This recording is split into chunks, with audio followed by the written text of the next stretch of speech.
안녕하세요. 경찰학을 바라보는 새로운 시선 폴리경찰학의 김규대입니다. 자, 오늘 이번 시간에는요, 저희 대륙법계 경찰 개념의 역사적 변천에 대해서 암기가 어려운 부분을 한번 해보도록 하겠습니다.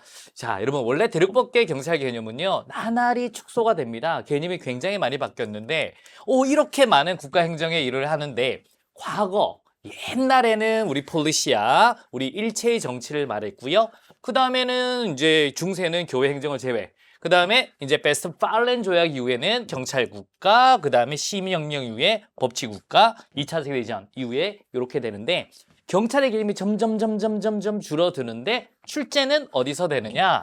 여기. 시민혁명 이후에 법치국가 시대에 이제 어떻게 줄어드는지 이 부분을 우리가 공부하셔야 됩니다. 이 부분이 그런데 암기하기가 조금 머리 힘들죠? 그래서 여러분 제가 쉽게 한번 정리해 보도록 하겠습니다. 일단 내용부터 한번 보시면요. 법치국가 시대의 주요 법령과 판례. 자, 프로이센입니다. 독일의 일반 란트법. 요게 이제 나오죠. 일반 란트법이다. 란트라는 게 주잖아요. 일반적으로 모든 주에 적용되는 일반 란트법이다. 이렇게 보시면 되고요. 자, 일반 란트법에서는 어떻게 된다? 국가가 너무 세면 안 되는 거예요. 그래서 공주 및 그 구성에 대한 절박한 위험을 방지하는 기관이다. 이렇게 나왔고요. 그 다음에 이제 프랑스입니다. 죄와 형벌법전에는 개인의 자유와 재산, 안전을 위한 기관. 그래서 이거는 또 역시 프랑스는 권력 분립이잖아요. 그래서 행정경찰과 사법경찰로 구분했는 거고. 그 다음에 갑니다. 여러분 역시 프로이센입니다. 크로이츠베르크 판결에서는 전승 기념탑이 가려지지 않도록 주변 건축물의 높이를 제한한다. 이게 뭐냐면 여러분 이게 한마디로 경찰청장이 마음대로 여러분 건물을 높이 못 짓게 한 거예요. 전승 기념탑이 가리킨다고 해서. 그래서 소송을 갔죠. 그러니까 뭐라 하면 이제 안 돼. 일반적 수권 조항으로는 소극적 위험 방지만 해야 돼 라고 보시면 되겠고, 그 다음에 이제 우리 또 역시 프랑스입니다. 지방자치법전에서는 공공의 질서, 안전, 위생 확보를 목적으로 해야 돼. 그 다음에 이제 프로이센 독일에서는 경찰행정법에는 의무에 합당한 재량을 해야 돼 라고 하는 거예요. 여러분 이게 순서도 묻고 우리가 암기도 해야 되는 거예요. 그래서 이제 한번 보겠습니다. 잘 봐요. 여러분 우리 프로이센 그 다음에 프랑스 헷갈리잖아요. 프로이센은 옛날에 독일이었습니다. 여러분 독일이었어요. 그래서 여러분 우리 프로이센 대신 독일로 한번 보시면 되고, 자 한번 봐봐요. 여러분 리듬감 있게 하셔야 됩니다. 여러분 똑부똑부똑 이렇게 리듬감 있게 부탁드려요. 똑부똑부똑 이렇게 해주시고요. 여러분 일본 놈들이 제가 크죠? 일제 크지 행 이렇게 머릿속에 외워두셔야 돼요. 여러분 이게 처음은 좀 민망해요. 여러분 근데 자꾸 하다 보면 리듬감이 굉장히 괜찮습니다. 똑부똑부똑 일제 크지 행 이렇게 이제 암기해 주시면요 괜찮아요. 그 다음에 이제 또 순서가 또 중요한데요. 잘 보세요. 이제 일반 란트법에서는 요 키워드가 매번 나와요. 그러니까 이 경찰이라는 거는 딴 거 하는 게 아니라 막 복지 이런 게 하는 게 아니라 어떻게 절박한 위험을 막아야 되는 거예요. 아시겠습니까? 그래서 항상 일반 란트법에서는 이 절박한 위험이라는 키워드가 나오는데요. 임플란트 해보셨어요? 아! 절박한 위험. 임플란트, 그래서 여러분 일반 란트법인데 그냥 임플란트라고 생각하시면 돼요. 절박하다. 이렇게 보시면 되는 거고요. 그 다음에 이제 여러분 죄와 형벌법전이 굉장히 중요해요. 프랑스에서는. 와우. 그래서 죄와 형벌법전, 개인의 자유와 재산, 그 다음에 행정경찰과 그 다음에 사법경찰. 그래서 와라고 외워주시면 되고요. 자, 여러분 크로이츠베르크인데 베르크가 언덕이라는 거예요. 언덕에 이제 소가 있어요. 소가. 엄매 여러분 큰 소예요? 작은 소예요? 큰 소. 크로이츠베르크 판결에는 소극적 위험 방지에 한정한다. 그러니까 많으면 안 돼요. 큰 소, 소극적 위험 방지. 그러니까 경찰이 막 세게 하면 안 되고요. 단지 소극적 위험 방지만을 한정한다라고 보시면 돼요.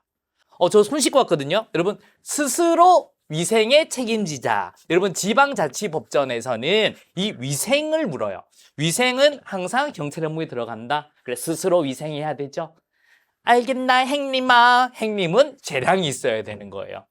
자, 이게 원래 같으면 어떻게 되냐면 프로이센에서 원래 일반 란트법이 만들어졌잖아요. 그래서 절박한 위험만 방지하라 경찰이. 그다음에 이 법에 근거해서 이제 프로이센에서 이제 재판에서 크로이츠베르크 판결이 나왔습니다. 이때 경찰은 소극적 위험 방지에 한정한다. 그다음에 이걸 이제 일반화가 된 게 여기서 보면 경찰행정법이에요. 그래서 의무에 합당한 재량으로 조치한다. 이렇게 보시면 돼요. 이게 암기를 하시고 우리 일본 문제에서 주로 많이 나오는 거죠. 자, 그래서 일단 먼저 리듬감 있게 자 한번 보세요. 똑부똑부똑 일제 크지 행 이렇게 한번 외워두시고요. 악 임플란트 그 절박한 위험 와 그다음에 큰소 스스로 위생하자라고 생각하시면 되고요. 행뭐 재령을 합정해라 이렇게 머릿속에 넣어두시면 되겠습니다. 이게 저희들 2019년 채용 2차 시험 문제였는데요. 18에서 20세기. 여러분 왜 18세기가 중요한 줄 아세요? 심혁명이 18세기에 일어났거든요. 그래서 여러분 우리 역사에서는 18세기가 굉장히 중요해요.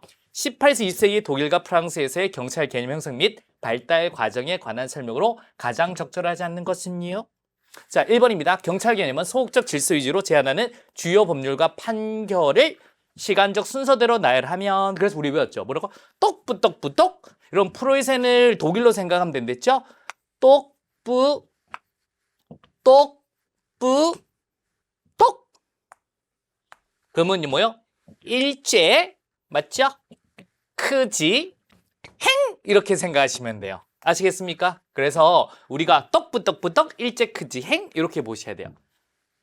떡부떡부떡 일제 크지 행 이렇게 순서를 외우셔야 됩니다. 그래서 1번 같은 경우는 이렇다라고 보셔야 돼요. 이게 순서를 기본적으로 암기 안 하시면 맞출 수가 없어요. 그래서 기본적으로 딱 머릿속에 넣어두시고 자, 두 번 되면 큰소 크루치베그는 소극적 임무입니다. 소극적. 그래서 위험 방지 분야, 소극적 위험 방지 분야만 해라라고 하는 거고요. 와 여러분 프랑스 죄와 형벌법전, 행정경찰과 사법경찰. 그래서 오케이 하셔야 됩니다. 여러분 지방자치법전은 스스로 위생을 지켜야 돼. 아, 위생도 경찰에 맞구나. 그래서 지방자치법전은 경찰의 직무범위에서 협의 행정경찰이 그게 위생이에요.